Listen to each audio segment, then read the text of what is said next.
Mario, aquí una cosa técnica. Ok, tú ya lo, ok, que ya lo tienes. Okay.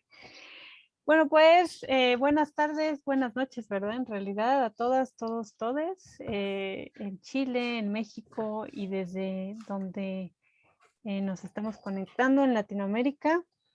Pues vamos a dar inicio a la segunda sesión de esta serie de encuentros a propósito de este libro, Impotente Ternura, ay, creo que ahí se ve, de Elías.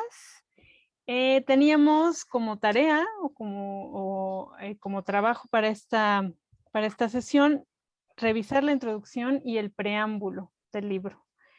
Ahí, Elías, no sé si tú quieras empezar haciendo algunos comentarios o cómo vas a proceder hoy. Sí, pues muchísimas gracias, Daniela y Mario, y bienvenidas a todas y a todos otra vez a nuestro espacio donde efectivamente pues estamos platicando sobre Impotente Ternura, este librillo que pues nace a partir de una serie de experiencias, como ya decíamos la sesión anterior, que no vamos a repetir, más bien les invitamos a que puedan revisar el video de la sesión anterior, que ya está ahí en la página de YouTube del EPEC. Pues el día de hoy nos dijimos, ¿no? O sea, la sesión pasada, un poco cuando explicamos cómo nos vamos a dividir para estar leyendo este librillo, pues es que tenemos 4 sesiones para leerlo. Es un libro, como ustedes ya saben, bastante corto en cuestión de extensión. Entonces, pues el día de hoy vamos a platicar sobre la introducción y el preámbulo.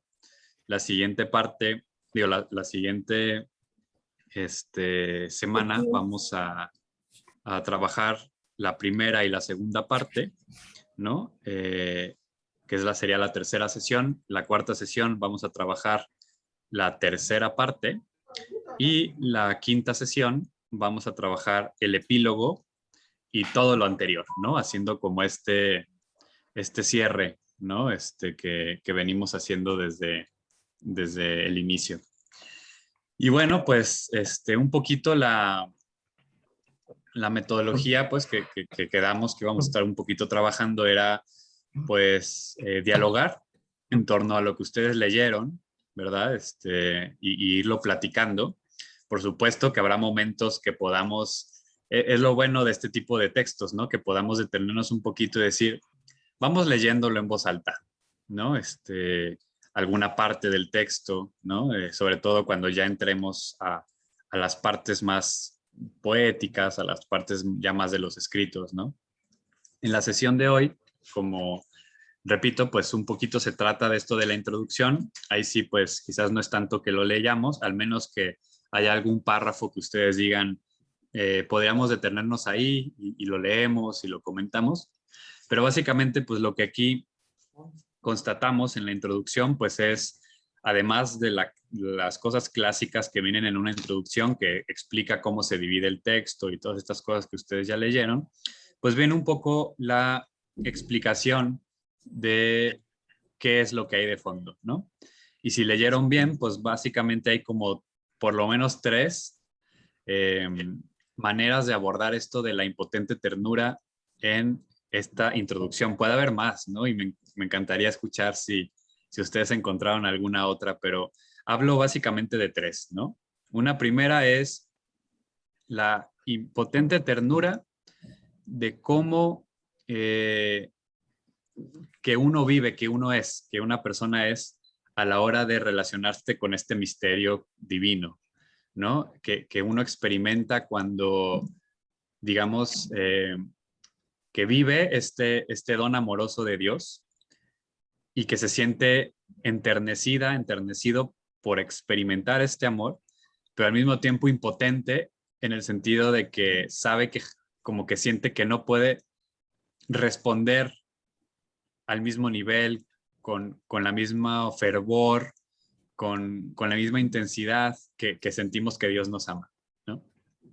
Esa es una de las nociones de impotente ternura. Pero también otra de las nociones de impotente ternura es cómo Dios nos mira, ¿no? Que es un poco también lo que yo escribía escribía ahí en la introducción, ¿no? Esto de cómo Dios nos mira con ternura, y ponía yo como ejemplo algo que a mí se me hace muy significativo y que creo que es una imagen preciosa, que es la de Teresita de Lisieux, ¿no? La del pajarito, que es cuando Teresita pues está un poco contrariada porque en la oración está muy distraída, no presta atención, está todo el tiempo como en mil cosas, pero justamente ella se da cuenta que pues es como un pajarito, ¿no? Y un pajarito que de pronto pues ni se da cuenta que está siendo iluminado por el sol, y de pronto se acuerda y voltea para arriba y otra vez inmediatamente va y anda picoteando por todos lados y otra vez se acuerda, ¿no? Y voltea para arriba. Y lo cierto es que así andamos en la vida, ¿no? Y muy particularmente así andamos en la oración, así andamos en la meditación, que de pronto nos acordamos del buen Dios, ¿no? Y que sin embargo, así como el sol siempre ha estado ahí iluminando al pajarito, pues Dios también está allí siempre. De hecho, aquí me salgo un poquito del libro. Como ustedes vieron, pues el libro no trata o sea, no es un libro que hable como un discurso como muy teológico en el sentido de como un tratado, ¿no? Pero si ya nos metiéramos más en un tratado, eh, volviendo a citar a Teresita, Teresita de Lisieux para mí es una quizás de las más grandes místicas, o sea, verdaderamente recomiendo mucho su lectura. Y, y hay una noción a partir de la experiencia de Teresita que se llama la gracia preventiva. Teresita tenía esta experiencia de que ella tenía una vida bastante rosita, por decirlo así, una vida bastante sin altos y bajos. Ella se comparaba, por ejemplo, con Teresa de Jesús, se comparaba con Juan de la Cruz, con Ignacio de Loyola, con San Agustín, que algunos de ellos pues eran grandes pecadores y, o sea, como cuentan sus propias historias, ¿no? Que Ignacio mató gente, Agustín pues tenía unos problemas afectivos, ¿no? Y decía Teresita, pues mi vida es bien aburrida, ¿no? ¿Cómo me va a salvar, cómo Dios me va a salvar si al parecer no, o sea, como que no tengo esa, ¿no? Y entonces ella se daba cuenta de que existía no solamente el tipo de gracia que te saca del hoyo, por decirlo así, que te saca del charco más oscuro, sino la gracia preventiva, y ella pone por ahí como un ejemplo, que ahorita lo estoy un poco actualizando, pero es como el ejemplo del papá, la mamá, que digamos que está el hijo jugando en el patio y el hijo se cae y se raspa la rodilla. Y entonces el papá, la mamá va y el niño está llorando y entonces pues agarran a la niña, al niño, le limpia la herida, lo tranquiliza, ¿no? Esa sería como esta imagen de un Ignacio de Loyola, ¿no? Por ejemplo, ¿no? Que tuvo una gran conversión y cuestiones por el estilo. Pero ¿qué pasa, dice Teresita, si esta mamá o este papá supiera de antemano que el niño iba a salir a jugar a ese patio donde hay piedras? Y dijo, bueno, para que el niño, para que si se cae no se raspe la rodilla, voy a limpiar las piedras. Y entonces el niño va, juega, se cae, no se raspa nada y él ni se enteró de que la mamá o el papá le quitó las piedras y por lo tanto tampoco le dio las gracias, pues porque nunca se enteró, ¿no? Dice Teresita, así es Dios conmigo, ¿no? O sea, yo ni me doy cuenta y Dios ha quitado un montón de piedras en mi camino que yo pues no le puedo dar gracias porque no me entero, pero estoy constante, eso es la gracia preventiva, ¿no? Entonces Dios es así de tierno para Teresita y es como la segunda acepción de impotente ternura para mí, ¿no? Como esta ternura que tiene Dios al vernos, que nos encanta caernos, entonces sin decirnos nada nos va quitando por ahí algunos obstáculos y nos damos cuenta y por lo tanto tampoco tenemos esa sensación de agradecimiento, ¿no? Como la pudo haber tenido un Agustín, un Ignacio, de que gracias, tenía una vida toda desordenada y gracias a tu amor, que descubrí tu amor, entonces, pues no, Más bien llevamos una vida a lo mejor sin tantos altos y bajos como el de estos personajes y deberíamos dar igual o más gracias, ¿no? Por esta impotente ternura, por esta ternura que es impotente en el sentido de que no se manifiesta, que no se da a ver, que no se da a conocer, ¿no? Y la tercera acepción de la impotente ternura que yo menciono ahí en el texto, en la introducción, pues es la impotente ternura de el propio Dios, ¿no? O sea, no solamente ya de la relación de Dios con nosotras y nosotros, sino este descubrimiento que quizás esta es de las tesis más así como problemáticas, yo lo sé, pero que quiere ir más allá de esta clásica noción del Dios todopoderoso, de estas clásicas, es que Dios tiene un plan, tú no lo sabes, pero Dios lo sabe todo y entonces todo está dentro de un plan perfecto. Dios es todopoderoso y si te dio cáncer es por algo, ¿no? Y entonces está ahí Dios como caprichosamente poniendo y quitando cánceres, ¿no? Eh, y si justamente también Dios está, y esto es bueno, esto es una pregunta eterna en el mundo pues, de la teología, ¿verdad?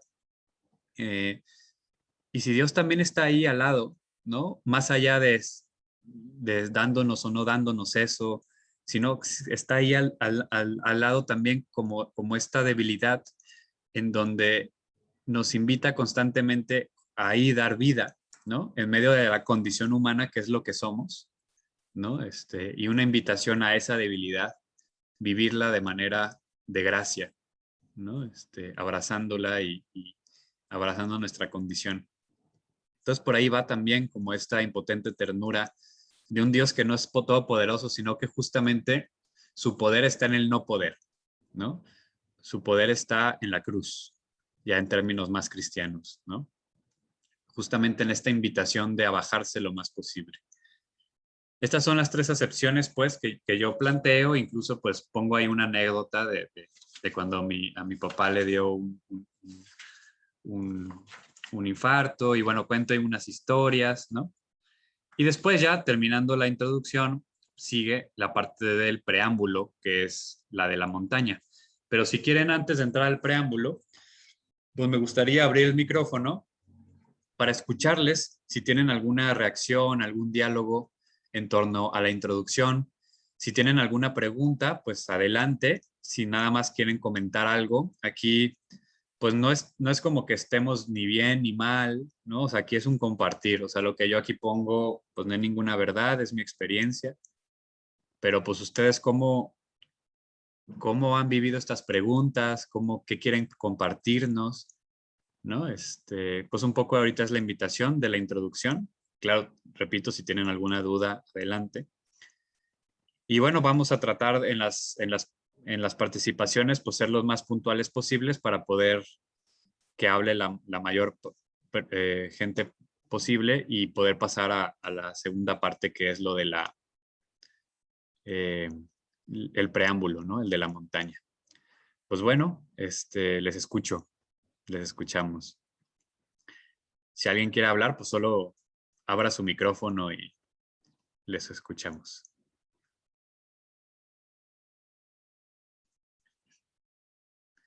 ¿Quién se anima?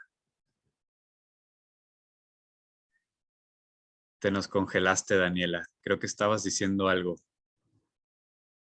Elías, ¿me oyen ahí? Sí, ahí sí. Ok, ¿ya? Sí. Uy, creo que sí, mi conexión no está muy buena, pero bueno, una pregunta rapidísima, así como para ir calentando motores, que yo tengo curiosidad, Elías.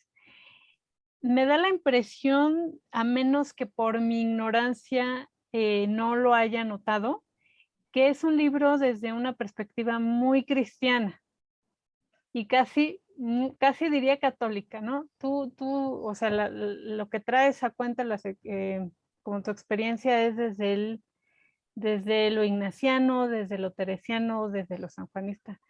Y tengo curiosidad, si cuando te sentaste a pensar esto ya estaba así configurado, ¿y qué pasó ahí con otras experiencias tuyas interreligiosas? Sí. Muchísimas gracias, Daniela, por la pregunta. Sí, en efecto, si se dan cuenta, yo creo que todos los textos de aquí, a excepción de la montaña, son textos escritos dentro de alguna experiencia de corte católico, ¿no? Algunos dice tal cual ejercicios espirituales, ¿no? Otros dice Ávila.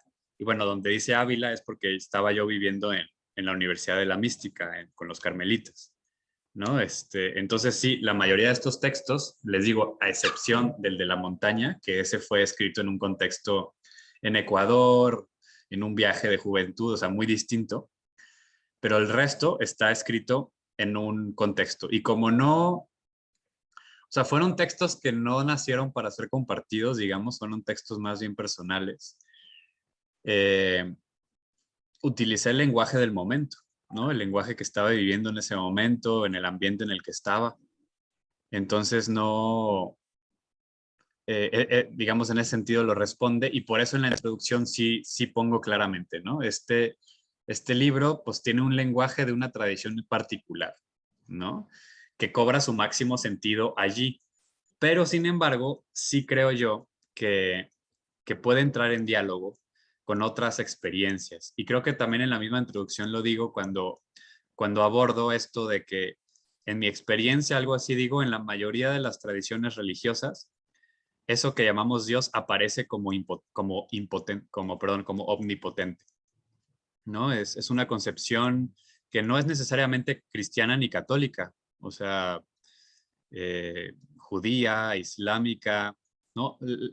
Pero más allá también de esta rama, o sea, esta noción de que el misterio con mayúscula o el ser supremo o la energía, inclusive quienes no hablan de un Dios personal y hablan de una cuestión como de la energía, hablan siempre de mucha potencia, ¿no? Inclusive, pues conociendo tus potencias energéticas puedes incluso sanar, ¿no? Y cuestiones por el estilo, que es verdad, ¿no? Yo lo he vivido también.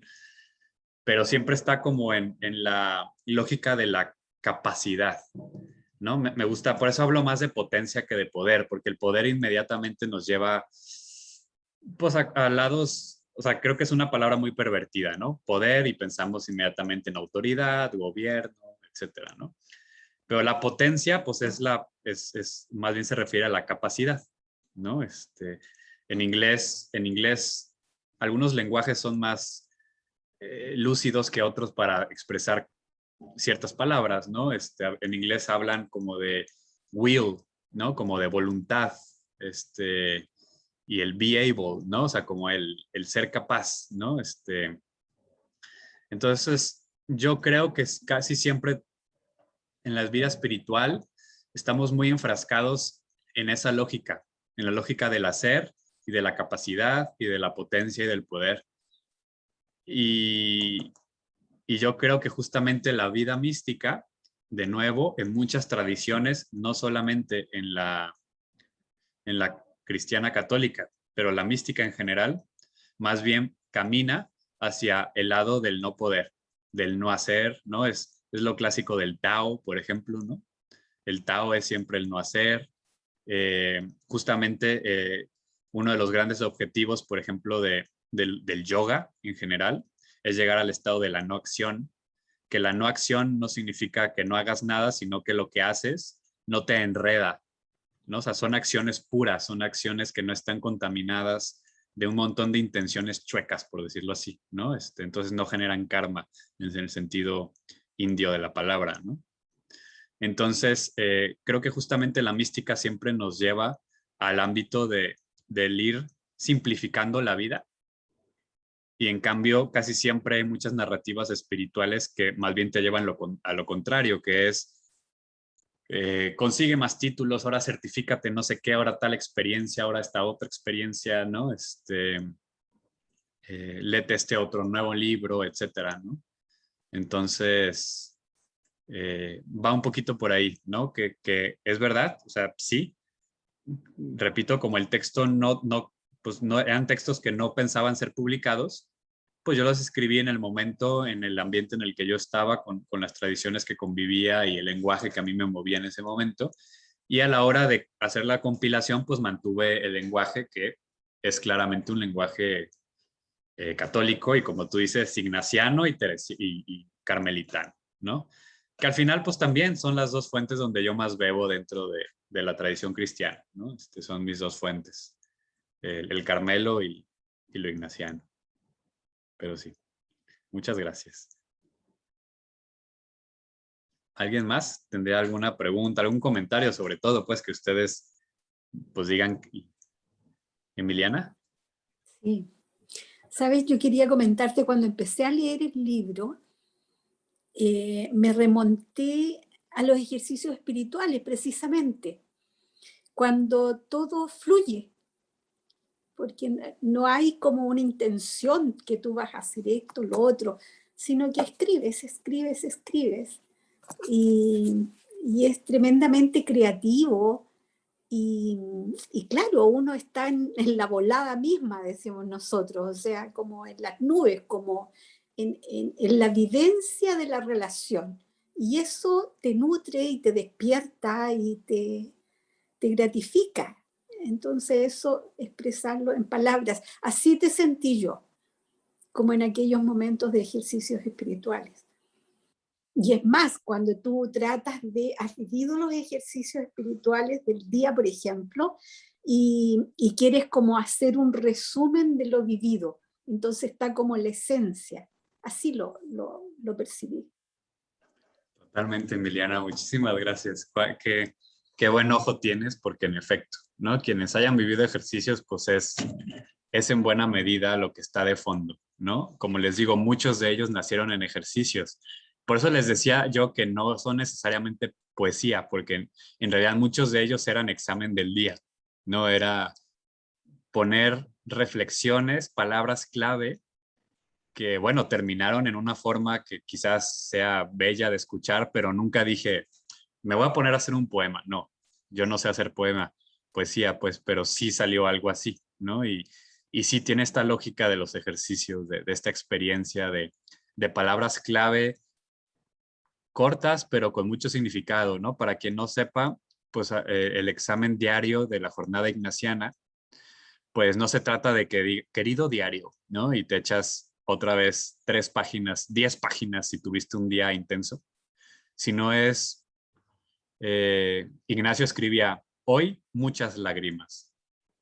Y ya, eso era todo, ¿no? Eso escribía en un día, listo, hoy muchas lágrimas, se acabó, ¿no? Y así.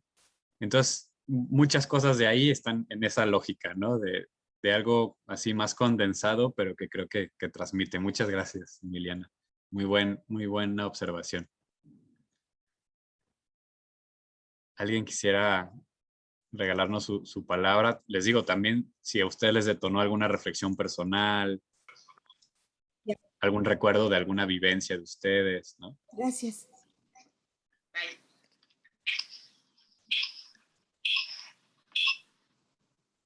No sé si alguien por ahí se anima. Para quienes acaban de entrar, estamos ahorita platicando de la introducción. Si hay algún comentario de la introducción. Hola Elías, hola a todos, ¿cómo están? Hola, Víctor. Bien, a ver. Bueno, me empecé a meter en el libro y la verdad que es fascinante. Además es muy transparente, un libro que fluye, creo que lo dijo recién Emiliana, es un libro que fluye, ¿no? Es como una cosa, es como un río que va andando, va fluyendo, no tiene ningún tipo de pretensión más que la de ser río, lo cual ya es una enorme pretensión y que considero muy lograda. No sé si me aventuro en lo que voy a decir, perdón, me adelanto en lo que voy a decir, en lo que voy a plantear. Mi pregunta tiene que ver con vos, a la primera que nombrás es a Teresa de Ávila, a Teresa la Grande, ¿no? Sin embargo, toda la historia del misticismo, no solamente en la religión judeocristiana, sino en todas, en la espiritualidad, perdón, judeocristiana, sino en todas las espiritualidades, está atravesada por el eros. ¿Cómo vos, en tu experiencia de contemplativo, de contemplar la realidad, de contemplar la vida misma, cómo evalúas, cómo mirás esta realidad entre el eros y la contemplación. ¿Cuál es tu opinión al respecto, tus vivencias, tus experiencias? ¿De qué modo el Eros, insisto, entra en el plano del misticismo? ¿Desde dónde Eros se pasa al agape, ¿no? Wow, Víctor, buenísima pregunta. O sea, realmente buena, muchísimas gracias.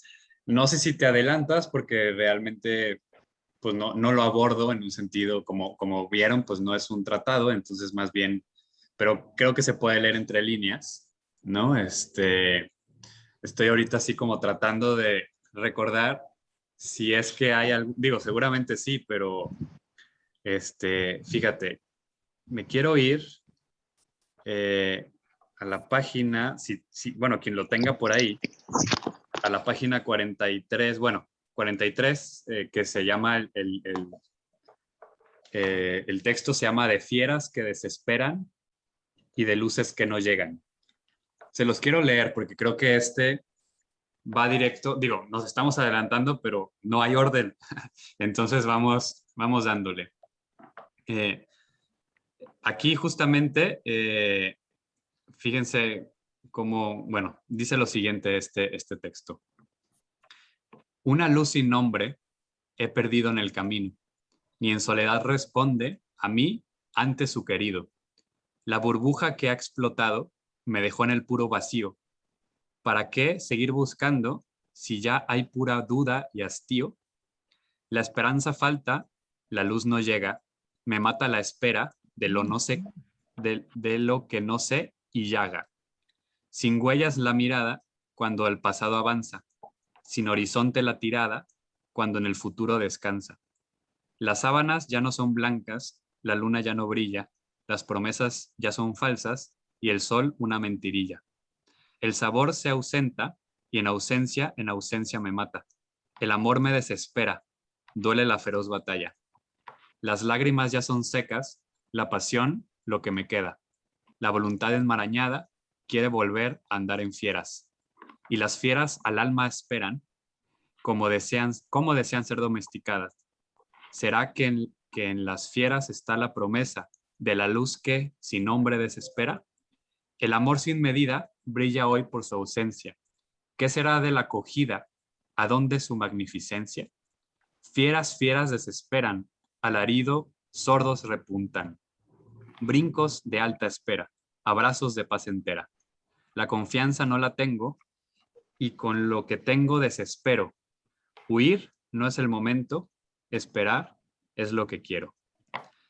Para mí, ahorita que hablabas del Eros, me acordé de porque justamente, digo, aquí ya hay un lenguaje un poco cifrado.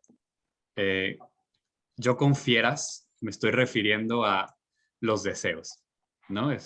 Cuando hablo de fieras, estoy hablando de deseos y por lo tanto de todo el Eros, o sea, todo el cuerpo que siento que para mí la mística es necesariamente erótica. O sea, no puede haber mística sin eroticidad. Porque justamente la mística es siempre un deseo, ¿no? En términos místicos, ¿no? Y ahí ya hay unos matices, ¿no? Algunas serán más eróticas que otras, etcétera. Y luego también depende qué entiendas por deseo, ¿no? Pero así como utilizando un lenguaje ya un poco más genérico, pues yo creo que la mística es siempre erótica, en tanto que la mística es siempre deseo. Pero justamente por ahí hay un texto es que no, me gustaría podérmelo aprender de memoria, pero es una frase de Manuel Levinas que a mí me gusta mucho, que justamente dice algo así que el deseo se alimenta como de morder el aire, o sea, pero en un sentido positivo. O sea, es que el deseo erótico es un deseo que justamente la experiencia es es como esas comezones que entre más te rascas, más comezón te da. Por eso, pocas cosas más peligrosas que un eros sin una, no quiero decir un orden, pero sí pues un manejo integrado, ¿no? ¿Cómo dices, Víctor?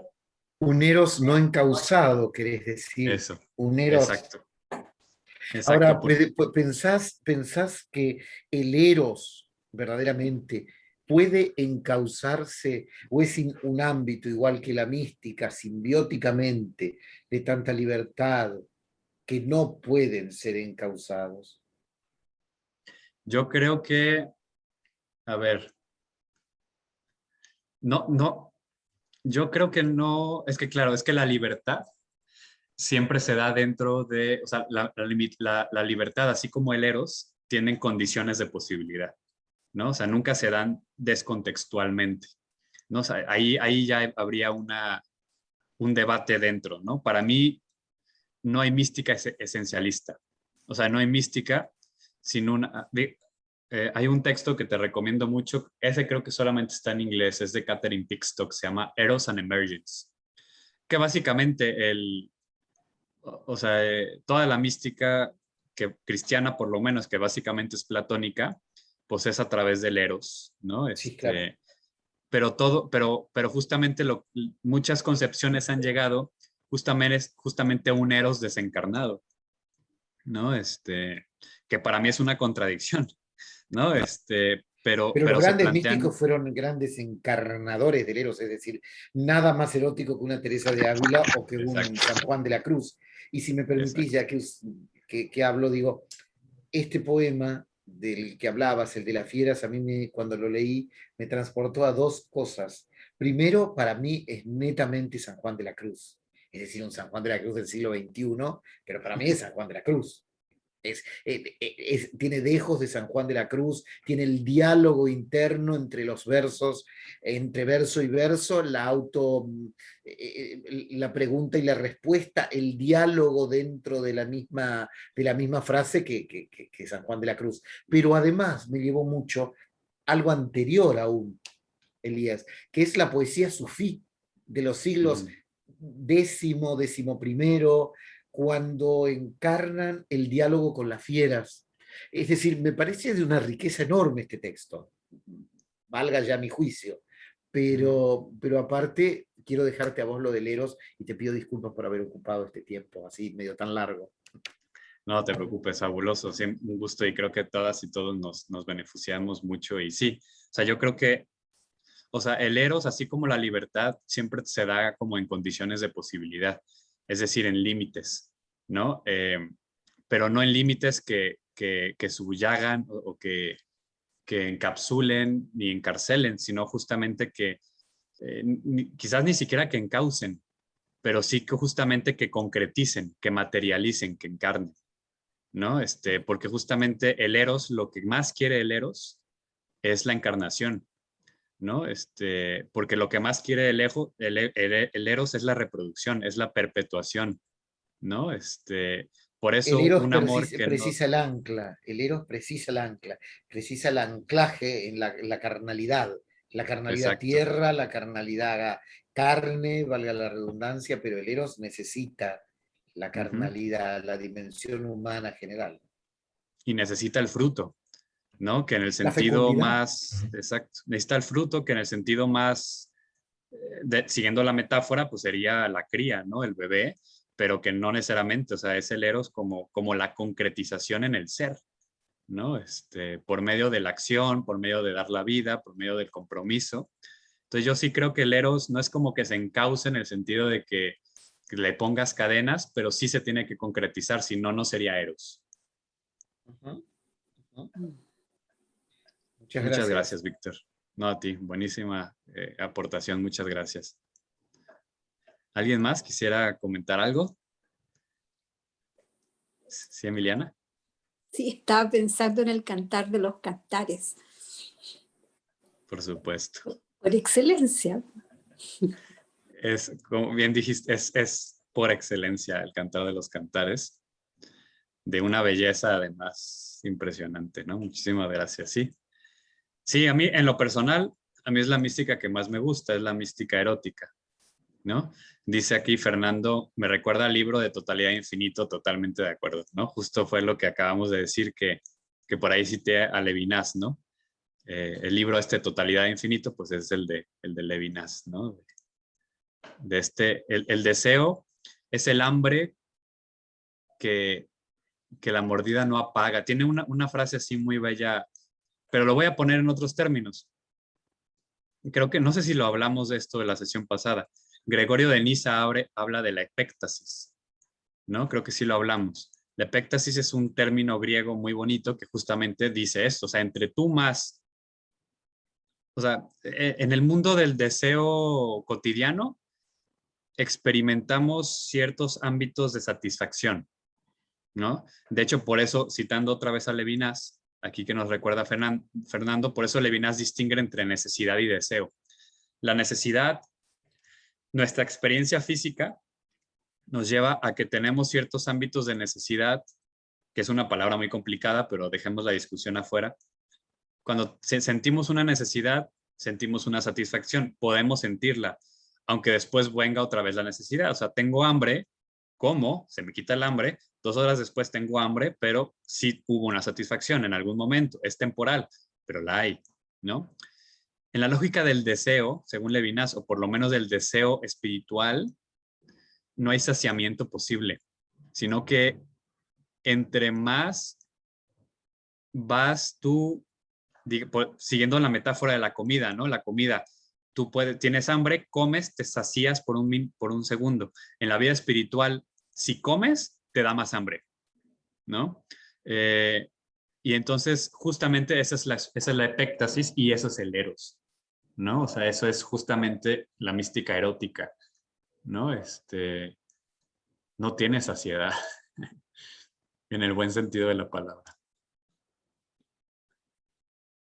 Ándale, sí. Que es distinto deseo absoluto que deseo de lo absoluto, ¿no? O deseo infinito que deseo de lo infinito, ¿no? Porque también es verdad que de pronto nos explotan como queriendo que lo deseamos todo, ¿no? Y entonces ese deseo infinito lo volcamos hacia el consumo, ¿no? Y entonces pues andamos consumiendo, exacto, como dice, deseo de lo absoluto, ¿no? Y absoluto, entendámoslo en su palabra lo que significa, ¿no? Absoluto, o sea, que no está limitado, que no tiene, que es la relación, de hecho es muy bonito, ¿no? Santo Tomás tiene una definición de Dios muy linda que es la relación absoluta, o sea, la relación de relaciones, por decirlo así, ¿no? O la relación con mayúscula.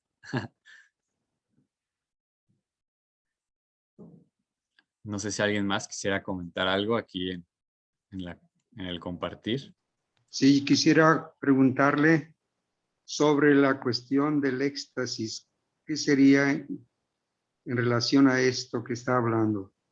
Sí, gracias Jerónimo. Por Muy favor. buena pregunta. Muy buena pregunta. Miren, el éxtasis también es una de las clásicas palabras místicas o dentro del mundo de la mística. En realidad, el éxtasis yo creo que solamente, o sea, se ha hecho muy popular incluso por figuras como Santa Teresa, ¿no? Los éxtasis de Santa Teresa son muy famosos. Sobre todo, pues, la escultura de Bernini, y ustedes saben, ¿no? La experiencia de la transverberación de Santa Teresa. Pero el término éxtasis, la palabra, el prefijo ex, significa salir, como experiencia también, ¿no? Significa algo que sale. Por eso, éxtasis sería el complemento o la otra cara de la moneda de éntasis, que es ir hacia adentro, ¿no? Entonces, yo creo que hay que desmitificar un poco la palabra éxtasis, porque les digo, o sea, normalmente la atribuimos como a experiencias muy fuertes, de muchísimo sensorialidad incluso. Pero casi siempre el éxtasis más bien se refiere a la experiencia que vive el místico de ir hacia afuera, ¿no?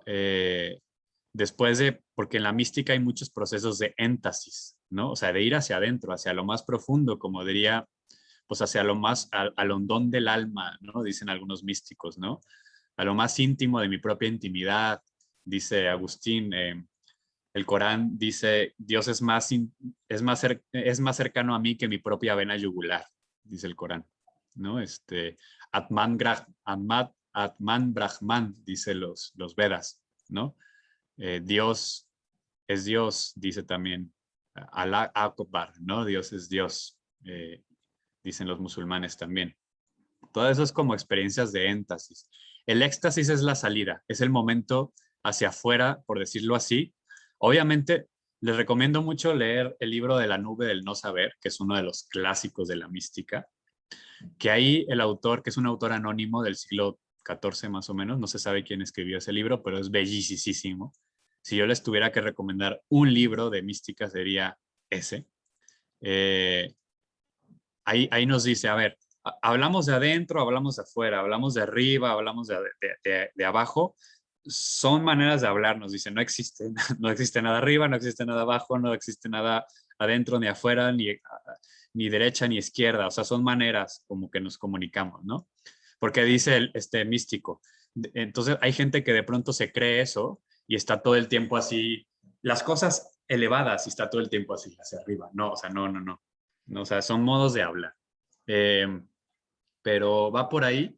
Entonces, el éxtasis son las experiencias que te sacan, ¿no? Y que te sacan de la pura intimidad y te llevan hacia afuera. Y ese afuera puede ser un éxtasis de los clásicos éxtasis místicos, que son encuentros profundos con el misterio, donde el cuerpo participa.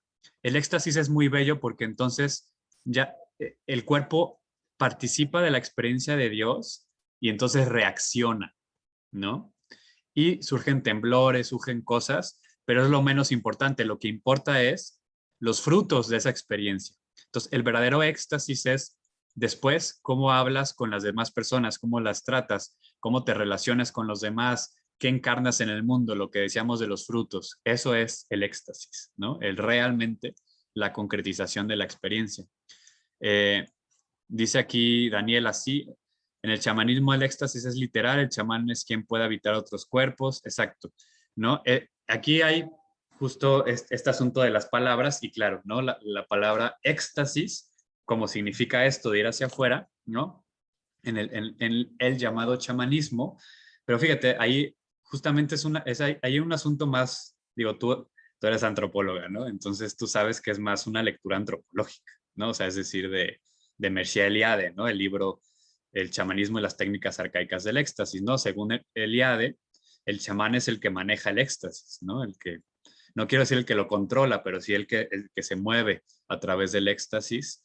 Y ahí él utiliza el éxtasis en el sentido literal, de salirse de sí, pero incluso de irse a otras dimensiones, ¿no? Al mundo de los espíritus, donde consigue, ¿no? Todo eso también tiene que ver con el éxtasis, pero creo que mantiene la idea original, ¿no? Que es un salir, ¿no? Es un viaje, es como en ese sentido es como parte del reto de la vida mística, ¿no? Algunos pues hablan más en este sentido de acceder a otras dimensiones, a otros mundos, otros más tiene que ver en un sentido pues salir al encuentro con el otro, ¿no? Pero tiene que ver con esta dimensión de la salida, Jerónimo. Muchas gracias por tu pregunta. ¿Algún otro comentario que tengan? Igual si quieren podemos ir pasando a la parte de la montaña, ¿no? También si quieren comentar algo de ahí, ¿no? Este textito de la montaña, pues como ustedes pudieron leer, pues es un preámbulo y que básicamente lo que quiere aquí transmitir es ese balbuceo de la vida espiritual, ¿no? ¿Subo la montaña o no la subo? ¿La veo desde aquí? Todo ese proceso que una persona puede estar viviendo dentro de un camino espiritual, ¿no? Que es ese titubeo de los primeros pasos, ¿no? Como decir, ¿qué onda? ¿No? ¿Por dónde le doy? Pero igual, si alguien tuviera algún comentario, alguna pregunta, algo que quisiera platicar, algún párrafo que le haya gustado. Nos dice aquí Santa, ¿qué diferencia hay entre un poema espiritual, una prosa, una fábula, unos simples garabatos y todos? ¿Eso es lo que te gustó? Pensé que era pregunta, pero sí es buena pregunta. Solo lo lancé como pregunta. Aparece ahí en la introducción. Pues un poco era eso, ¿no? Como un poco de decir, a ver, asumo que no sé escribir poesía, pero al final del día, ¿qué importa, no? O sea, ahí está, ¿no? O sea, qué bien los que saben y mis respetos, me quito el sombrero. Pero cuando se trata de transmitir una experiencia así, pues yo digo, mira, al final todo se va a quedar corto. Entonces, ¿por qué no compartirlo? ¿No? Esa es mi idea, ¿no? No sé qué opinen ustedes. Yo he visto personas que con 2 palabras transmiten más que todo una antología poética del mejor poeta o del mejor literato, del mejor filósofo. Emiliana, ¿querías decir algo? Sí, con esto de la montaña y el titubeo y los desafíos de la juventud, yo veo ahora cómo muchos jóvenes están deseosos de ir, por ejemplo, a un volcán. Y ellos no se declaran ni cristianos ni creyentes, pero está el contacto con la naturaleza, el desafío del cuerpo. Es una búsqueda de trascendencia. Yo siento mucha espiritualidad en eso. Así es. Sí, tengo un hijo que le encanta ir al volcán. Se pierde en el volcán y se nutre y se limpia y lo disfruta. Dice, eso es mi mejor terapia. Totalmente. Sí, muchísimas gracias. No, Entonces, total, muy ¿no? Y espiritual también. exacto, exacto, ¿no? Totalmente de acuerdo y creo que va por ahí. Pues este poema, pues un poquito sí va por ahí, ¿no? Fue una experiencia de ver una montaña y que me surgió eso y yo creo que la vida mística y sobre todo la vida mística contemporánea está llena de estas experiencias, como tú dices. Se nos han reabierto muchas vías que históricamente pues se nos habían cerrado, nos las habían cerrado. Y también se han cerrado otras y por eso pues las personas están buscando, o sea, hay algo que pues no vamos a poder lograr o que no van a poder lograr. Entonces la esperanza es cooptarnos esa dimensión, ¿no? Yo creo que cuando nos quiten esa dimensión dejaremos de ser personas, ¿no? Y seremos yo, no sé qué seamos, ¿no? Pero pues entonces las personas buscan, ¿no? Buscarán. Nos dice aquí Andrea, ¿cómo será que se tejen las experiencias estéticas con las experiencias espirituales? Muy buena pregunta. Mira, en la literatura de quienes se han metido a la cuestión mística, siempre hay una estrecha relación entre la experiencia estética, ¿no? Siempre va a haber como una relación muy cercana. Muchas personas pues van a decir que la experiencia mística y la experiencia estética son prácticamente lo mismo, ¿no? Y otros dirán que en ese mismo sentido también la experiencia ética, en el sentido profundo, o sea, realmente la experiencia ética, ¿no? Sin embargo, yo sí creo que es una vía, o sea, yo creo que hay muchísimas personas que por medio, y bueno, esto lo han trabajado muy bien, o sea, místicos y místicas a lo largo de la historia, ¿no? De hecho, hay un texto pues hay una serie de textos, por ejemplo, de von Balthasar, un gran teólogo del siglo pasado, que justamente habla de la estética, o sea, del encuentro con el misterio como una estética. Y así hay mucho, pues, o sea, realmente es mucho. Y casi todos los grandes místicos y místicas han tenido como su que ver con algún tipo de arte, ¿no? Ya sea la escritura, ya sea la música, ¿no? Han tenido algo que ver. Sin embargo, yo, y esto ya muy personal, yo sí tengo una pequeña crítica, ¿no?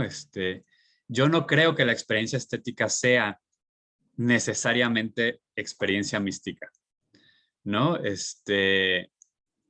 Creo que son cosas distintas y que bien se pueden congeniar, pero que no son necesariamente lo mismo.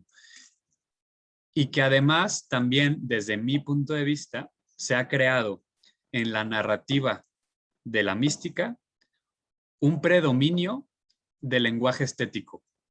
Y yo estoy muy en contra de eso, porque creo que se ha elitizado muchísimo, ¿no? Y entonces los grandes místicos resulta que son los grandes poetas, o los grandes literatos, los grandes pintores.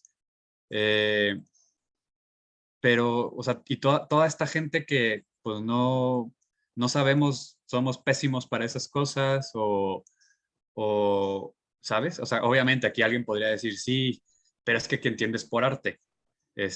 Totalmente de acuerdo, ¿no? Entonces quizás la pregunta sería, pues, ¿qué tanto no han también monopolizado el arte, ¿no? Y lo han convertido en una cuestión de élite, ¿no? Y entonces el arte es, si escuchas sinfonías y solamente eso es el arte, y el arte no puede ser algo distinto, ¿no? Eso sería yo creo que una pregunta. Pero lo que yo sí he visto es que sí le han dado en la historia de la mística un montón de privilegios a las personas que de alguna u otra manera tienen la capacidad de expresarse a través de un fenómeno artístico, y se ha dejado de lado un montón de vivencias místicas que, como no necesariamente son bellas en ese sentido, pues no se les presta mucha atención, ¿no? Gente, les digo, analfabeta, por ejemplo, ¿no? Que pues nunca va a escribir una gran poesía, gente que nunca tuvo la oportunidad de aprender música, ¿no? Y que tampoco va a ser un prodigio así de película que agarra una guitarra y de pronto lo aprende, o sea, ¿no? Pero gente que entrega su vida en la lucha social, madres y padres, gente de las comunidades.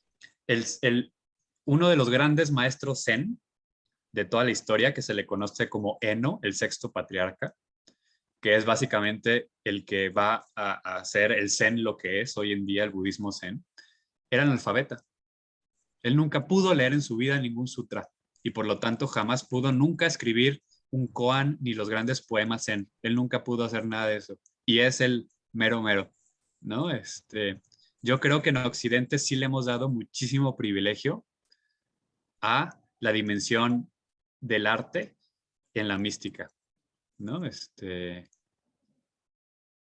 Gracias, Andrea. Se me hace un muy buen tema, ¿no? También por eso me animé a publicar este librillo, sobre todo porque sí recibí algunas opiniones como de que, oye, pero pues que no está como poesía, no está bien lograda. Y es que a mí me vale un cacahuate, ¿no? Que esté bien lograda, no me importa, ¿no? No soy bueno, lo asumo, pero es que yo no es lo que o sea, yo soy filósofo, no sé escribir poesía. Pero me gustaría compartir esto con esta pregunta que dice aquí Santa, ¿no? ¿Qué diferencia hay entre un poema, una prosa, una fábula, si al final son puros garabatos todos, ¿no? Ese es mi punto de vista. Es criticable, ¿no? Pero es mi punto de vista. No sé si alguien tenga algún comentario sobre esto o cualquier otra cosa, ¿verdad?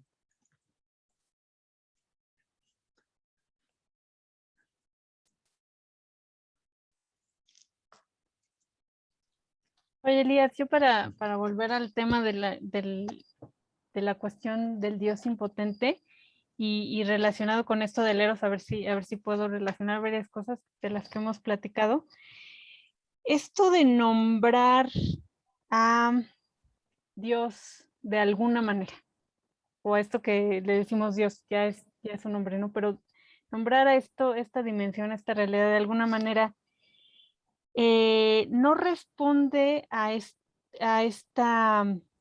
deseo como de aprender, o sí, este deseo, necesidad, como tú decías, de aprender, de tener, y está relacionado también pues con nuestra impotencia humana, que es así, la entiendo muy bien, justamente de no poder abarcar lo que nos es inabarcable por nuestra realidad limitada, ¿no?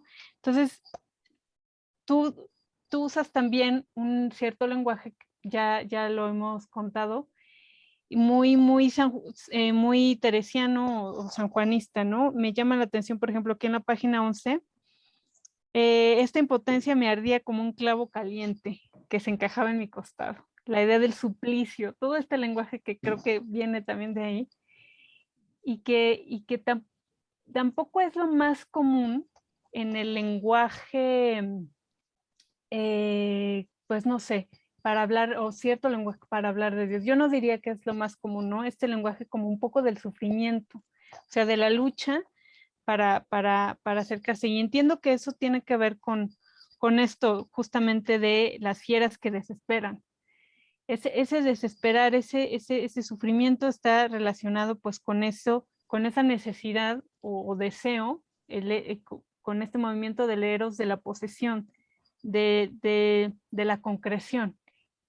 Yo me pregunto si ponerle un nombre, como decir, bueno, Dios es impotente, no responde también a este movimiento. Lo que me parece paradójico es que es un nombre que no resuelve. O sea, de alguna manera es un nombre que nos vuelve, o sea, decir Dios es impotente, o nombrar a Dios o definir a Dios como impotente, que necesariamente acota, tampoco, no es suficiente para el eros, tampoco para el ego, ¿no? Porque nos deja un poco desprovistos. No resuelve, pues, lo quiero decir así. No sé si me di a entender aquí. Creo que sí, ya me dirás tú. Muchísimas gracias, como siempre, Dani, pues muy interesante todo lo que nos cuentas y pues no sé si estoy como a la altura, pero ahorita que te escucho me suena a que justamente el lenguaje es impotente, siempre, ¿no? Pero no solo para la mística, o sea, en realidad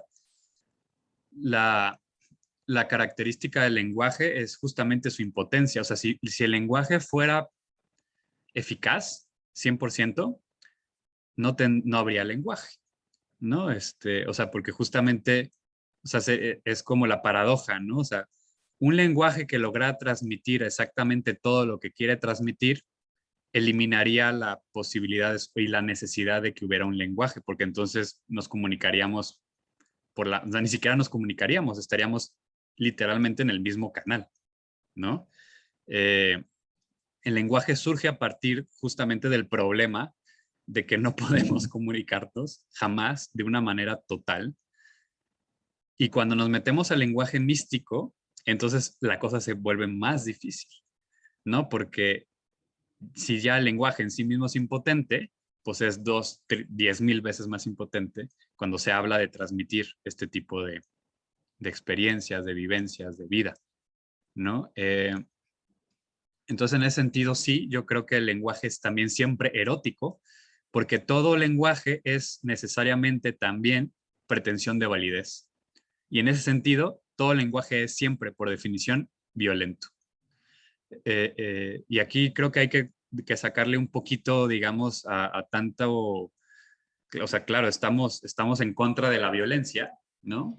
Sobre todo quienes apostamos por la no violencia como camino espiritual, pero el lenguaje siempre es pretensión de validez, o sea, alguien habla porque quiere que le entienda, ¿no? O sea, es decir, siempre todo lenguaje es pretensión de validez. Yo digo lo que digo queriendo que tú entiendas lo que yo quiero que tú entiendas.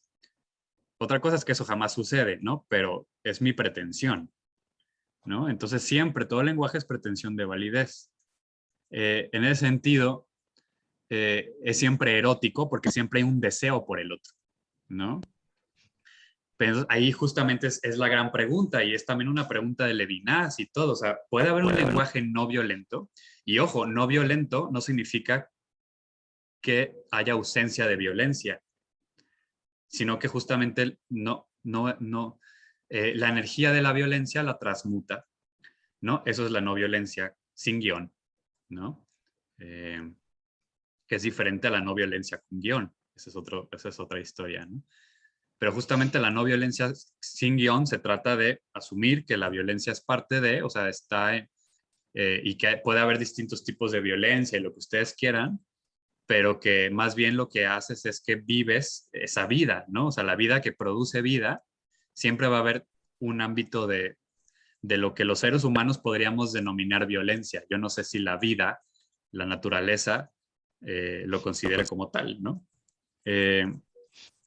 Pero en ese sentido, pues sí, o sea, todo nombrar siempre va a ser acotar, ¿no? Siempre va a ser acotar y siempre va a haber una pretensión de validez allí, en la palabra. Pero justamente es también la capacidad de la encarnación, o sea, y no es por nada también, por ejemplo, en términos cristianos, pues no es por nada, ¿no? La palabra, el logos, ¿no? Pero fíjate que hay otra denominación para el logos. Y logos quiere decir sí, quiere decir palabra, sí quiere decir razón, pero logos también quiere decir proporción. Y si entendemos logos no como palabra y no como razón, sino como proporción, yo creo que eso nos abre una infinidad de posibilidades, porque justamente lo que haría es entender el logos divino, no como la palabra de Dios o como la razón, sino justamente como la proporcionalidad. Es decir, cómo hay relación, ¿no? O sea, la proporción significa que algo es proporcional a otra cosa. Es decir, mi ojo es proporcional al objeto que veo, ¿no? O sea, tienen una relación. Proporcional significa que tiene una relación que le es proporcional, es decir, que le es propia, que se complementa, que se pueden relacionar. Mi ojo no es proporcional ante cierto tipo de luz simplemente porque no la ve. Mi oído no es proporcional a cierto tipo de escalas de sonido porque simplemente no los escucha. No está hecho para eso, no puede entrar en una relación proporcional. Si hablamos de logos, de palabra como proporción, entonces la palabra resuena como una posibilidad de hacer vida, asumiendo que siempre va a haber pues, pretensión de validez, siempre va a haber eso y que toda pronunciación siempre se va a quedar limitada, ¿no? Y como diría Javier Meloni, toda revelación aumenta el misterio, no lo disminuye, ¿no? Yo creo que va por ahí. O sea, yo siento que, y con esto cierro, que la potencia del lenguaje místico es que justamente te deja en la apertura, como siento que tú expresaste cuando te referías de impotente ternura. Dices, acota, pero me lo deja abierto, ¿no? O sea, no me cierra el significado. Y yo creo que justamente ese es el reto del lenguaje místico. Encontrar un lenguaje que por definición va a determinar, pero va a determinar hacia adelante. Que sería, por ejemplo, la diferencia, y con esto cierro, entre el ídolo y el ícono. El ídolo es eso que tú creas ya con una expectativa de antemano, y aquí volvemos a la pregunta de Andrea, ¿no? En una cuestión estética. El ídolo, y el ídolo no necesariamente me estoy refiriendo a un ídolo de madera o lo que entendemos por un ídolo. Los ídolos son básicamente cualquier cosa, inclusive conceptual, ¿no? Un concepto puede ser un ídolo. Cualquier cosa que nosotras y nosotros creamos de antemano para predeterminar la experiencia o la vida espiritual, ¿no? Entonces, uno dice, yo quiero vivir esto, entonces, ¿no? O sea, es un plan, es una expectativa. El icono, la lógica del icono es distinta. La lógica del icono lo que quiere hacer es que tú vas al icono y el icono te catapulta hacia un más allá que él, ¿no? O sea, el icono te quiere lanzar hacia otro lado y el ídolo te quiere encerrar ahí. Pero el ídolo lo hacemos nosotros y nosotras. Pues el ídolo es una creación de que nosotros queremos que pase esto y por lo tanto hago todo para que eso pase, pero entonces yo me fabrico mi propia experiencia. No es en realidad experiencia porque es un plan. O sea, la experiencia es también por definición lo que te desestructura, lo inesperado, lo nuevo, lo que te llena de sorpresa. Pero, o sea, y no por nada las personas no recuerdan. Si tú dices, voy a ir ahorita a poner gasolina, vas, pones gasolina, regresas, en un mes se te va a olvidar, ¿no? Pero si en esa ida a poner gasolina pasó algo que fue novedoso, que te sorprendió, te encontraste con alguien, a lo mejor en un mes sigues recordando ese encuentro porque es gratuito, porque no tuvo que ver a partir de, yo puse todo, o sea, lo organicé y entonces pues me salió bien, ¿no? Eso no produce experiencia, eso produce pues lo que querías tú producir, ¿no? Por eso la experiencia espiritual, la experiencia mística siempre es gratuita, ¿no? Entonces el lenguaje místico quiere crear eso, quiere crear un lenguaje que te catapulte hacia nuevas posibilidades, no que te encierre en sí mismo. Por ahí va. Que yo creo que es el lenguaje del arte también. Ahí sí yo diría que ese también es el lenguaje estético. O sea, una obra estética, una obra de arte. Aquí estoy súper, o sea, reduciendo el arte, lo estético al arte, ¿no? Perdónenme, es una reducción muy torpe. Pero, o sea, un lenguaje estético que se encapsula en sí mismo, pues creo que no es estético, ¿no? O sea, te tiene que provocar algo más allá. Te tiene que provocar una experiencia, ¿no? O sea, no se puede reducir a sí mismo. Muchas gracias, sí, Dani, por esa pregunta. Me fui, ya dirás tú si tuvo algo que ver. Sí, gracias. ¿Alguien más quisiera compartir algo? Sí, dice dice Andrea, sí, yo pensaba más bien en las experiencias estéticas de la cotidianidad, en la naturaleza, sí, no tanto en el arte. Sí, totalmente. Es que les digo, ahí hay un tema de lenguaje, ¿no? Pero es que casi siempre que se menciona como la experiencia estética en el ámbito de la mística, casi siempre se refieren a algo que tenga que ver con el arte, ¿no? Aunque también como con esta contemplación de la naturaleza, ¿no? Sí, o sea, como sí, yo creo que la mística pues es siempre mística cotidiana, ¿no? Es siempre mística cotidiana. Sucede en lo cotidiano, pues a eso me refiero.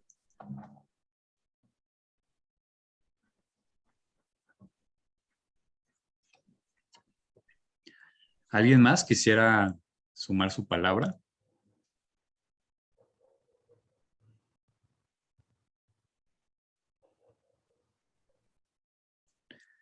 ¿Algún comentario, queja? ¿No? También se valen esas, por supuesto.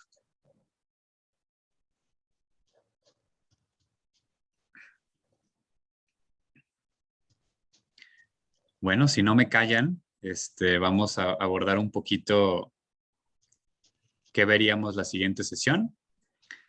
Nos ponemos de acuerdo. Mirna, ¿querías decir algo? Adelante. Es que hace rato que desactivé, ¿cierto? Sí. Y llego pensando si lo digo o no lo digo, miro a la Raquel, miro a la Caro. Yo no sé de mística o sea, más o menos me imagino lo que significa, pero al leer tu libro, que tengo como una mitad del libro, y ver los poemas, yo sentí más como la poesía. Y ahora que tú estás hablando, encuentro que no lo entiendo. O sea, entiendo lo que dices, pero como que no tengo esa experiencia mística. Pero por ejemplo, a mí me llamó la atención, leí todos los poemas, y ahora tengo hasta como la primera parte. La montaña, o sea, es algo tan, o sea, uno lo siente como en su geografía, como en su... Yo pensaba, estarías en Montañita, en Ecuador, no sé. Mis hijos han ido a Montañita los dos siendo adolescentes. Pero nosotros, yo en Chile, en Santiago, tengo aquí la cordillera atrás. Para mí la montaña es tan natural. O sea, lo del volcán, yo voy al volcán Villarrica, y el volcán Villarrica, al lugar que voy, ha tenido 3 veces erupciones, el 60, el 70, el 90. Entonces, a un pueblo que se llama Coñaripe, que lo ha destruido entero, y que la gente vuelve a reconstruir su casa ahí mismo. Entonces, cada vez que yo voy, porque uno va y camina sobre la lava que está ahí eterna, porque de repente vuelve a crecer bosque en eso, porque como que no vuelve a repetirse en el mismo lugar la siguiente erupción. Entonces la gente ahí vuelve a hacer casa. Pero, o sea, y para nosotros la cordillera es como el sustento. Si estamos entre la... Ahí te quitaste el audio, Mirna, perdón. Ya, ahora sí. Entonces la cordillera es muy cercana, es como una columna vertebral con Argentina. Nosotros, cuando yo era chica, yo decía, paso a la cordillera como el primer cerro que veo aquí en Las Condes, y llego a Argentina. Y cuando la he atravesado, muchas veces que voy a Argentina, mis hijos han estudiado allá, son muchos kilómetros. Uno pasa media hora del viaje que dura 1 hora, pasa media hora sobre montaña, sobre quebrada, todo lleno de nieve. Entonces es otra relación. O sea, yo encontré muy lindo lo que tú escribiste en la montaña, pero nosotros, no sé, yo creo que los chilenos, porque toda la gente que ha vivido en el exilio, todos han dibujado, todos nuestros dibujos infantiles tienen una línea de cordillera. Y la gente que se fue al exilio, a los hijos, ya como le enseñó a dibujar la cordillera. Yo creo que en otros pueblos que son más planos no dibujan cordillera, pero en todos los paisajes, en todos los dibujos infantiles está la montaña. Y significa mucho, pero así con temblor y, bueno, yo camino por la falda del Villarrica y yo digo, ay, que no me venga así como que lo bendigo que la tierra que no me va a reventar justo ese día, porque tiembla y explota. Pero entonces ahí yo creo que es como tan personal el sentir eso, porque yo encontraba tan lindo lo que tú decías, pero yo no podría decirlo. O sea, yo no sé, de otra cosa podría sentirlo más como maravilloso, pero, o sea, igual está muy lindo escrito, pero el mar, la cordillera, todas las cosas que uno, como tú decías, la estética de la naturaleza, de las personas algunas veces, y esa experiencia que tú contabas de tu papá. Yo trabajo en hospitales, o sea, yo como 30 años trabajando en hospitales, hago otras cosas como de proyectos, pero uno circula por el hospital, por un hospital grande que son como 5 manzanas, y ahora lo están haciendo nuevo, pero sobre el hospital viejo, entre el pabellón y una sala no sé, de camas, había 5 cuadras. Entonces yo salía a mirar alguna cosa que había que construir y siempre me encontraba con una camilla de anatomía patológica con un muerto. Y todos los clínicos andan con delantal blanco, pero nosotros tenemos que usar una credencial.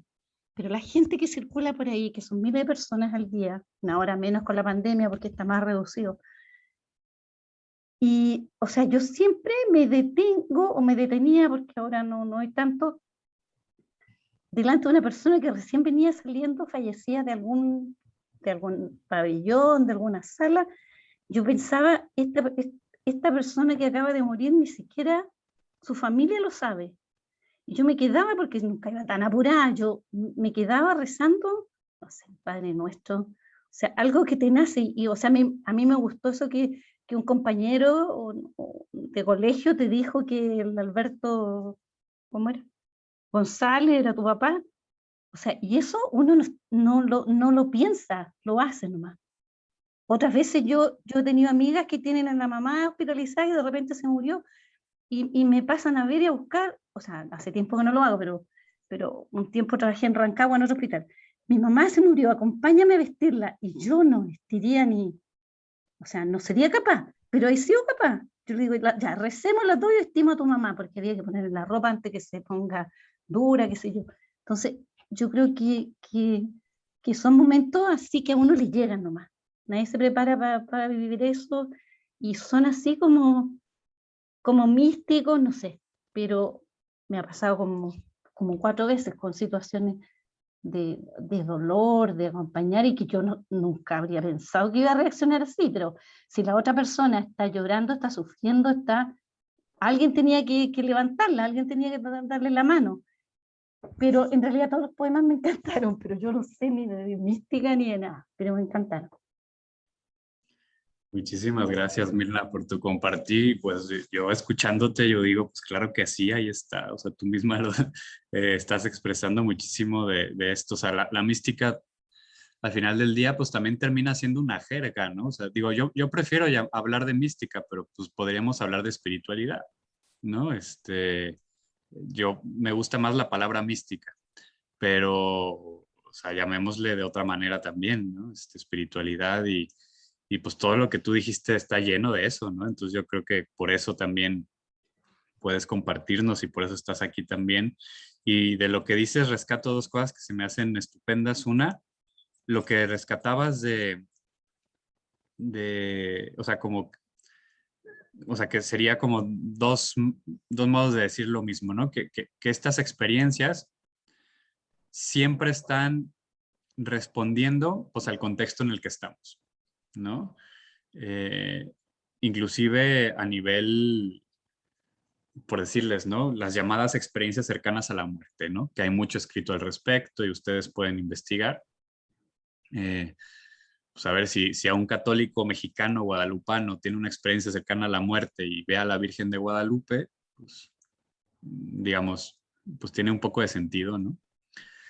Si un tibetano que nunca ha salido del Tíbet, ¿no? Ni sabe nada, ni sabe que existe la Virgen de Guadalupe, no sabe nada, no sabe qué es eso, tiene una experiencia cercana a la muerte y ve a la Virgen, o sea, está curioso, ¿no? O viceversa, ¿no? Que un mexicano de pronto tiene una experiencia cercana a la muerte y no sabe nada de budismo y de pronto ve yo que sé, a Milarepa, ¿no? Milarepa es uno de los grandes místicos, maestros tibetanos, pues dices, ahora, pues ¿cómo, no? Entonces siempre responde a tu contexto, ¿no? Tu experiencia siempre es encarnada, a eso voy, ¿no? Siempre es encarnada y como tú decías, ¿no? La montaña, o sea, a mí por supuesto que en Ecuador, pues cuando conocí yo los Andes, que los conocí en Ecuador, pues fue un impacto enorme para mí, porque bueno, yo soy en México en general no hay montañas como los Andes, sí hay varios picos, pero no en ese sentido, y particularmente donde yo soy, no están esos grandes picos, no están más cerca de la Ciudad de México. Yo, por ejemplo, en cuestiones que tengan que ver con lagos, pues yo ahí sí, yo crecí en un lago, cerca de un lago y para mí es otro, ¿no? Es mi terreno, ¿no? Por decirlo así, ¿no? Pero es muy bello, o sea, y ahí es siempre como pues está todo encarnado, por eso la importancia del territorio, ¿no? Algunos de ustedes, algunos de ustedes conocen a Pedro Pablo Achondo, ¿no? Que yo sé que muchos de ustedes llegaron a Lepec a través, bueno, Pedro Pablo y yo, pues escribimos un librillo, algún día saldrá, esperamos, ¿no? Escribimos un librito juntos.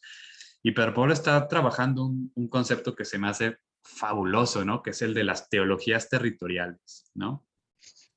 Desde mi punto de vista, toda experiencia espiritual, mística, religiosa, como le quieran llamar, es siempre territorial, ¿no? Sí, Daniela, ya lo terminamos, solo que pues tardan más en las editoriales en sacarlos que uno en escribirlos, pero bueno, así es esto. Y va por ahí, pero también el contexto personal, que también es lo que tú mencionabas, ¿no? Con toda tu historia de lo que tú has trabajado y todo, pues también es ahí. Fíjense, claro, esto es algo muy, muy, muy cristiano. Ahí sí, esto es algo muy, muy cristiano. Dios solamente nos va a hablar en lenguaje humano porque no entendemos otro, ¿no? Así de fácil, ¿no? O sea, porque no sabemos otro, ¿no? Y no es antropocentrismo, pues, porque inclusive el lenguaje de la naturaleza no es el lenguaje, el que llamamos lenguaje de la naturaleza no es el lenguaje de la naturaleza, es el lenguaje que nosotros captamos e interpretamos, ¿no? Y claro, no hay que, nosotras y nosotros somos naturaleza, ¿no? Pero dentro de eso hay una humanidad, pues hay unas percepciones, ¿no? Hay un cuerpo físico que nos posibilita una relación con la vida, ¿no? Entonces, la historia personal es fundamental. O sea, Dios siempre nos habla desde la propia historia y en un lenguaje que es ese, ¿no? Entonces, no va a hablar en otro lenguaje, ¿no? Y cuando digo hablar, yo sé que ustedes saben que no es hablar, pues es manifestar, es sentir, es vivir, ¿no? Entonces sí, yo creo que es eso, siempre, siempre, todo lo más, los pies en la tierra, lo más encarnado, lo más histórico, porque eso es, o sea, es que no somos otra cosa más que eso, pues es lo que entendemos, es lo que podemos ver. Va por ahí. Y bueno, pues llegamos al final. Les agradezco muchísimo. Voy a aprovechar estos 2 minutos solamente para pues, ver qué hacemos la siguiente sesión. Les agradezco mucho también cualquier sugerencia, aportación que ustedes quieran hacer, por favor, o sea, ahí lo escriben en el chat, nos comentan dudas, ¿no? Para seguir, pues, conversando. Pues la siguiente semana platicamos de la primera parte. ¿Qué les parece, no? Toda la primera parte, que es básicamente, pues sí, que se llama La muerte de todo, ¿no? La primera parte, que es la parte más larga. Vamos a dedicarle pues la sesión toda esta semana que ustedes lean esa parte. Y ya nos veremos entonces, misma hora, mismo canal. Estamos por acá. Estoy seguro es algo muy mexicano eso de la misma hora y el mismo canal. Oye, Elías, yo nada más antes de lo de la montaña, ¿tú lo pensaste como una, perdón que me regrese rapidísimo, porque tiene relevancia para el itinerario justamente que sigue el libro? ¿Lo pensaste como una síntesis? Como que eso sintetizaba todo el itinerario, todas las mociones de consolación, desolación. ¿Va por ahí o estoy haciendo una mala lectura de eso? Sí y no. O sea, sí, cuando lo puse ahí, sí dije, este es un preámbulo, o sea, es una apertura y al mismo tiempo resume toda la experiencia, ¿no? No en el sentido de que ese texto lo escribí independientemente y yo ni me imaginé que en algún momento iba a ser un preámbulo de nada, ¿no? Entonces sí y no. O sea, sí cuando vi todos los escritos y los empecé a acomodar y dije, ¿dónde meto este? Es que este podría estar en cualquier parte, ¿no? Porque habla de todo. Dije, pues lo pongo como un preámbulo, ¿no? Sí. Ok, muy bien. A lo mejor la siguiente reunión, yo tengo un comentario ahí sobre el itinerario, pero yo creo que lo dejamos para la siguiente. Ok, perfectísimo. Pues muchísimas gracias a todas y todos. Les agradecemos también muchísimo personalmente de parte del EPEC, Mario, Daniel, a todos y todas. Pues agradecerles profundamente. Pues repito, estamos ahí. Si todavía alguien pues tiene alguna dificultad consiguiendo el libro, puede escribirle a Mario, ¿no? Y les echamos la mano para ver cómo se los podemos facilitar para que lo encuentren más fácilmente, lo compren o lo como sea, pues. Y nada, pues un abrazo grande. Estamos entonces en contacto. Y repito, pues cualquier cosa también en el chat, ¿no? Ahí estamos. Perdona, Elías, ¿en qué página parte es la primera parte? Que yo tengo la segunda parte y no encuentro la primera parte. La primera parte 29, está en la página Mirna. 29. Gracias, a ver. La muerte de todo, primera parte. Página 29. Ah, no la tengo 27 y 30. Ya, pero voy a pedirla. Tengo de la 27.